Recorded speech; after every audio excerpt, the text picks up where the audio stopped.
દિલની એક વાત કોકને કરી દો બસ તો લક્ષ્મીચંદ બાપુ એ ખુશ થઈ જાય.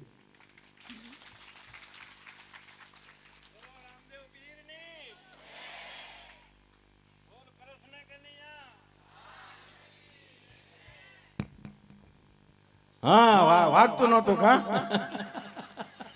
બોલ કૃષ્ણ કનૈયા જય હો.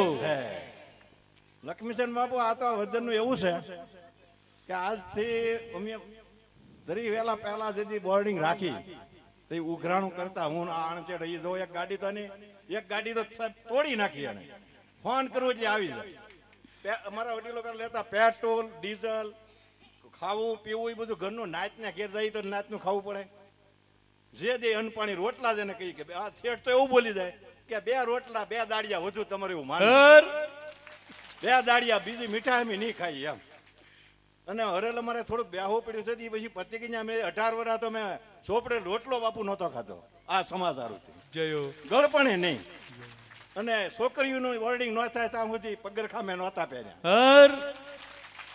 આજની તારીખ સુધી જયારે બોર્ડિંગ શરૂ કરી ત્યારે મારે પહેરવા નહોતા અહીં અધૂરી છે 10-15 કરોડનું કામ છે એ 100 કરોડનું કામ થયું 14 વીઘામાં કામ હાલે એ કામ એ અટકાવ્યું નકર બંગલો રાખતા.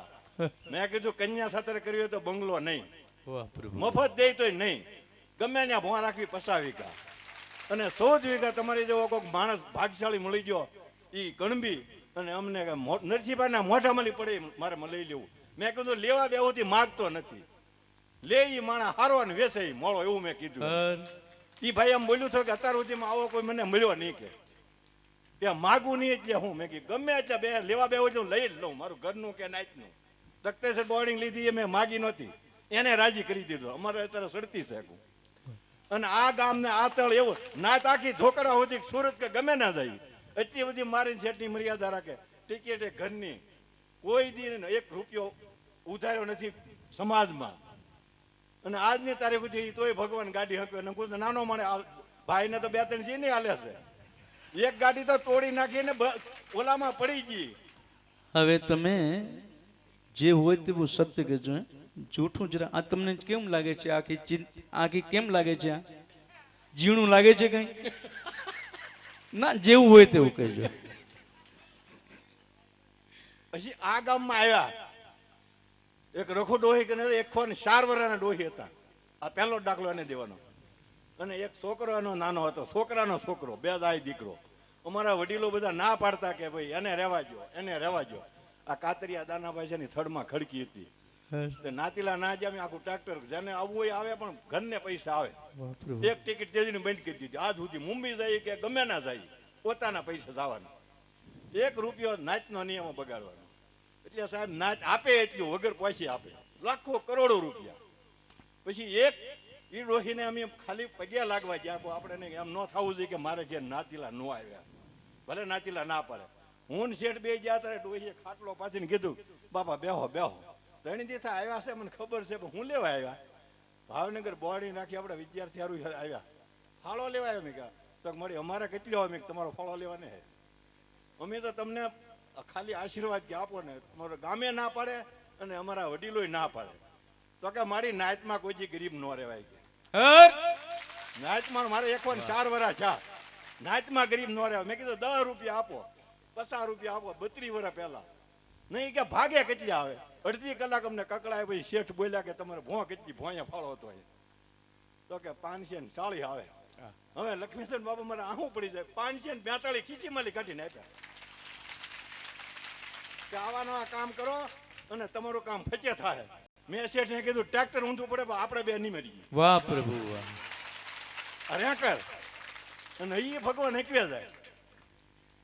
વધુ હું આમાં દિલીપભાઈ ને તો હું મારે આ હિંમતભાઈ છે સુરત રહે દિલીપભાઈ ની કુટુંબ કીધું એટલે કે કન્યા સાથે તો લખી નાખો ફાવે લખી નાખો આપી દઈ. અને સારે કહી દે આવી જાય શેઠની ગોળે સારે કહી દે ગાડી લઈને આવી જાય એની ગાડી છે ભગવાન દીધી. અને એવું આ ગામ હવાળું છે. આ ગામની ગમે એ ગામ ગેર સુધી જાય છે ત્યાર સુધીમાં મારી કોઈ મર્યાદા મેં કેવો દાખલો નહીં. એટલે આ તો ન્યાતની વાત કરું છું પણ મેં તમને જ્યારથી જોયા છે ને તો મને એમ થાય તમને અલગ ધામ લઈ જાઉં. આવું આ ગામ છે આખું ગામ એવું જાય. મેં કીધું થોડોક કન્યાસાનો ફાળો બાકી થોડોક લઈ ગયા. મારા લાડુ મોર છે ને એ કીધું એ લઈ લીધું તરત ને અમીના જઈ અમારા 3-4 વર્ષથી 7 વર્ષથી કામ હાલે. અત્યારે બાપુ એ 3 લાખ ને 15,000 રાખીને એ 50 લાખનો વીઘો છે. હર હર જય હો એ પ્રભુ. તો કામ કરીને રહેતા. તખ્તેસર બોર્ડિંગ રાખી તો એનો કોઈ માપ જ નહીં, અજબો રૂપિયાની બોર્ડિંગ છે. એવું બન્યું. આ જે જોયું ને એને તો એમ થાય કે તમે અમારા પૈસા લઈ જાઓ, તમે અમારા પૈસા લો. ગામડે ક્યાંય છે કે પૈસા લઈ જાઓ. દુનિયામાં દેનારા ઘણા પણ લેનારા ઓછા. હર વાત સાચી છે હો. પેલો હાથ ઊંચો રે, પેલું હેઠો. આ કીધું છે શેઠે કે ભાઈ તમારું ગામ બાકી છે તો થોડુંક આવેલું છે. તો હિંમતભાઈ કીધું કે તો અમે 5 આપી દઈએ. તો કે તમે અત્યારના 5 આપી દો, ન ગામમાં લઈએ કે. હર તો કે તો વિચારવું જો હતો કુટુંબ કે અમે ગરીબ માણા હોય કે ઉભર્યો હોય, ખાલી 1100 રૂપિયા લેવા નાચ ને, બાકીના 5,051 આપ્યાનું લિસ્ટમાં નામ આવે. 51,000ની રૂમ આવે, 1 લાખ ને 1ની આવે મોટી રૂમ. આ અમારો ધારો. અને જે ગામમાં જ્યાં પછી 3 દી થાય, ભાદોરમાં 8 દી કર્યા ને 17 લાખ રૂપિયા બે ગામના થઈને કાઢ્યા. હર ભાદોર કોઈ દેતું નહીં. એમ પૂછો ભાદોર ના છે અહીંયા, પણ તમે મેક્યા ને મેતા સિવાય ગામ મેકવાનું નહીં, એક ઘરે બાકી નહીં રાખવાનું. ઢોકરવા જ્યાં હોય કે પછી ગીરમાં જ્યાં હોય. અને એટલું ભગવાને તોય ગાડું બાપુ તમારી જેવાની દયાથી હાલે. આવાના આશીર્વાદ મંદિર તો એવું લાગે કે રખું ડોહીના આશીર્વાદથી જ હાલ્યું જાય. હું તો એ ખૂટોડે ગયો ને તો ખૂટોડે 2 વાર તો પગ્યા લઈ ગયો. ખૂટોડે કે આના હા એક ખોને 27 વરાહી ડોહી જીવા. ઈ તળ છે બાપુ આ. અને એમાં તમે અમને આજ મળ્યા પાછા. હવે તમારું કચ્ચી ઉલા નહીં લે. બોલો રામદેવ પીરની